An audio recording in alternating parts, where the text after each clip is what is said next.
এই রিপোর্টটি এত পুঙ্খানুপুঙ্খভাবে বিস্তারিত ব্যাখ্যা দিয়ে এই আমাদের সুদীর যে গত এক বছরের যে কার্যক্রম এত বিস্তারিতভাবে ব্যাখ্যা দিয়ে তুলে ধরা হয়েছে যে আমার মনে হচ্ছে যে এর আগেও আমরা রিপোর্ট পেয়েছি।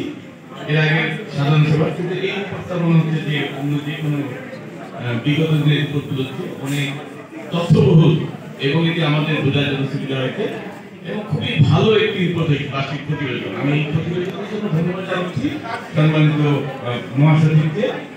আর অর্থের বিষয়ে আমি তেমন বুঝি না, তাই অর্থ নিয়ে আমার কোনো আলোচনা নাই। আমার কাছে একটা কাছে মনে হচ্ছে যে আগামী বাজেটে যে প্রস্তাব করা হয়েছে এই মানে নিরীক্ষার জন্য 1,75,000 টাকা, আমার কাছে কেন যেন মনে হয় আমি তো দিনাজপুরে থেকে বুঝি না এত বেশি টাকা লাগে, এটা আমার একটু মানে মুক্ত থেকে গেল আর কি। আর একটা বিষয় হলো যে বরাদ্দ এই বর্তমান কমিটি চলতি কমিটি